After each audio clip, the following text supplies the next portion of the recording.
parts 1 to 3, we talked about why you should be in the share market rather than perhaps in the property market. And we said that you should go directly into the share market for yourself, making your own decisions about choices of shares and your timing, rather than going in through some kind of middleman organization like a unit trust or an insurance policy. Now in this part, we're going to talk about a thing called a stop-loss strategy. Now, a stop-loss strategy is there to protect yourself against the unexpected. So it's kind of like the seatbelt in your motor car. Why do you put on a seatbelt? Not because you're expecting to have an accident that day. If you were expecting to have an accident that day, you wouldn't get into the car in the first place, would you? No, you put on a seatbelt to protect yourself against the unexpected. Somebody jumps a robot, something like that. So a stop-loss strategy is the private investor's seatbelt in the stock market. Let me show you how it works. Let us suppose that you found a share in the market that you want to buy. And let's suppose that that share is trading for 10 Rand. You've done your homework, you've studied the balance sheet and the income statement, you've looked at the charts, you think this share is going to go up, but you could be wrong. You might have chosen the wrong share, or you might have chosen the right share, but at the wrong time. So to protect yourself against that possibility, we recommend that you establish a stop loss 10% below the current market price at 9 Rand.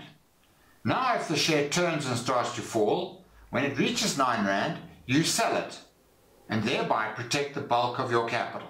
If on the other hand, the share goes up and it goes to 1500 cents, or 15 Rand, we recommend that you maintain that stop loss level 10% below the current market price, so that when it's at 1500 cents, your stop is set 10% lower at 1350.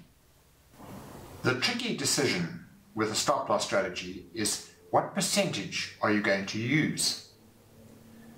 To establish that, you need to ask yourself a question. How much are you prepared to lose? If you're prepared to lose nothing, then you must put your money in the post office. It's the safest place to lose money after all. But the share market is a risk environment, so you will always have the risk of losing something. And what we are trying to do with a stop-loss strategy is to limit your losses to a certain percentage. Well, let me put the question maybe a little bit differently. Are you prepared to lose 50% of an investment? Obviously not. Because if you lose 50% of an investment, you must make 100% just to get back to where you started from. That doesn't make sense. Well, what about 25%? Would that be good? I am reminded of the story of George Bernard Shaw, the great poet and writer, playwright, Irishman, vegetarian. One day he was at one of those beautiful Victorian dinners around the turn of the century, 1900, somewhere like that. And he was seated at this long table with about 100 people. And they were seated man, woman, man, woman, man, woman, all the way down this long table. And behind each person there was their own personal waiter. And they had beautiful cut glass and silver and wonderful, wonderful setting. And he, of course, was seated between two ladies, and it was lady this and dowager that. And he was bored out of his mind with the talk of the weather and so on and so forth.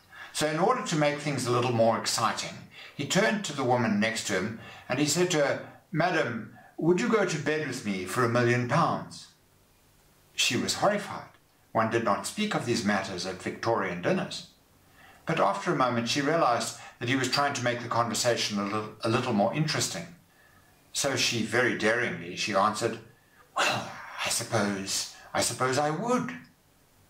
Then he said, "What about £1?"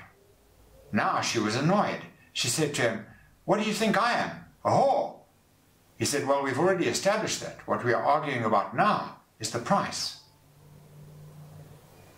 So I say to you that if you are not prepared to lose 50% of an investment, then we have already established that you must have a stop-loss strategy.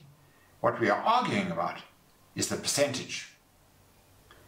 Personally, I'm unwilling to lose more than 15% of any stock market investment ever. I simply think it's mindless. You're not paying attention. You're like the rabbit in the headlights. You know you're going to die, but you don't move.